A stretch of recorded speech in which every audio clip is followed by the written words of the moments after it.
do with Dusty. Today's Monday, so especially if she's had 2 days off, or when you get her home, you may not ride 5 days a week. And she's a 6-year-old. She's not that young, but she's low on miles and low on wet saddle pads. So whenever she's had a couple days off, go ahead and do 10 minutes of groundwork before you get on, just to, number one, establish respect and trust, and number two, to establish communication of cues. Make sure that she's in the thinking side of her brain and not in the playful, goofing off side of her brain. So you want to start off real light and easy. All you want to do is control direction and speed, and then start moving things around, like forward and backwards, and front end or back end, or putting the head down, things like that. Something that's important for all horses when they come in is that they'll drop their head to pressure. That'll make it easy for haltering and bridling, especially if you're short. I'm pretty tall, but I have little kids with big horses, and they can't even get their hand up here to drop the head, so they might want to teach their horse to drop to lead rope pressure, okay?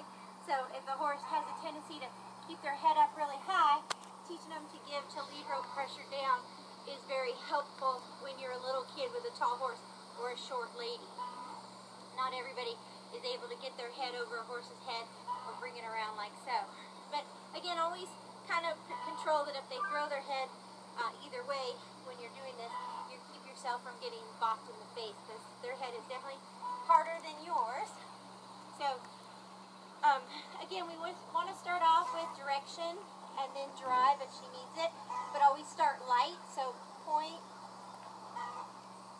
cluck, and if that's enough, great. If you don't have to drive with the whip or your rope, that would be good. If you can just cluck and point, that's great. So I'm going to let her move up to a trot. And my goal right now is just to control her going left at a trot and not to pull on me. If she does, I'm going to cluck and drop the rope. You don't have to be in a round pen, and I choose to do this on a lunge line rather than free lunge, because you're not always going to have a round pen to your access. Sometimes she'll be out somewhere and you might want to lunge her, so it's good that she'll do it off a rope. Whoa. Notice I changed my body position when I asked her to stop, and the reason I do that is because when I ask her to stop in the saddle, I'm also going to sit deep. So I want her to know when I'm upright, that's a go cue. When I'm down or bending, that's a whoa cue. So she stopped nice, 2 eyes on me, her butt away. I'm not sure if you can see that in the video or not. So I'm going to direct and cluck. If she wouldn't have gone, I would have just drove her a little with my extension of my arm, the whip. She's crowding my shoulder area a little, so I pointed her out of my space. If she would have ignored that, I could have pointed my whip at her shoulder so she wouldn't cut her corners. But generally, the whip will just drive her hip if I need it, or it'll point her at her shoulder to say don't cut the corners. So just have her move out nice again. I'll wait till she gets back in the camera view to ask her to stop. Whoa. Very nice. And I really want them to understand the voice command whoa in the saddle and on the ground, so I don't have to use my reins or my lead rope. And I like how relaxed and focused she's being. So I'm just resting her and petting her for a good effort. I'm looking for her to keep her head beneath her withers as a calm, relaxed horse. Looking for her to lick and chew, possibly cock a leg, exhale, anything that says she's relaxed and focused. So that's what I kind of wait for, and I appreciate how focused she is. I'm going to ask her to back up. So, ask her to come into me. Good. So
just had her change directions and work a little harder.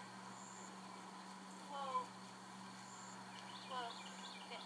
Now I'm going to ask her to go to the right. I just wanted her to move out of trot just to relax a little. Cantering can kind of get their adrenaline up, so I switch up between walk, trot, canter quite a bit. Canter. She's on the correct knee, front and back. The ground's a little deep in here, so she's struggling a little, but she's fine. And I try to stay ahead of her if I think she's going to quit. Whoa. I'll switch at her a little soon. Good girl. Good girl. Good girl. I appreciate the 2 eyes on me and the butt away. I appreciate the quick reaction to the whoa. So that's all good. So I'm pleased with that. So now I'm just going to rub her with my whip and just let her know that even though I've just sensitized her to move away from me, now I'm going to desensitize her to stay with me. And for safety purposes, you can hold the rope about like this, stand at an angle with your shoulder, so if she does go to strike or kick, you won't get hurt, and you can always bump her face to you or hip away.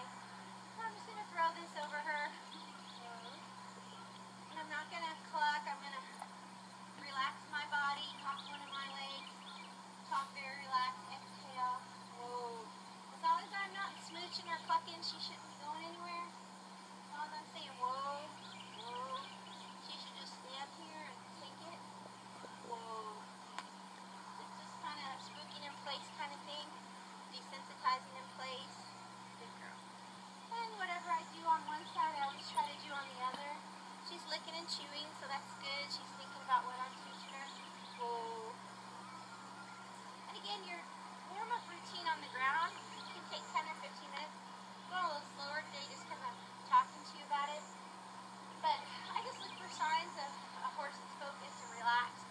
Whoa. And then I'm pretty much done with the lunging. I don't lunge to take the, to wear them down. I lunge to get them thinking and focused is all. Whoa. So, and some horses take a little longer than others, but I personally like a horse that's quick and easy to warm up. I don't like to have to really ride a horse down. There are horses like that, but there's times when you don't have to do that. And again, you don't want to just have to circle and circle them, because all they do is get fitter and don't learn anything.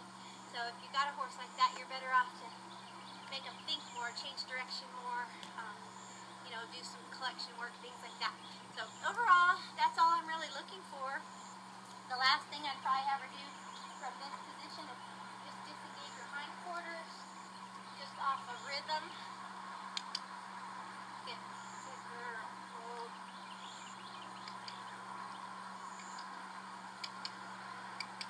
Good girl. And again, she's just really focused on being a good girl. So that's going to be it for that.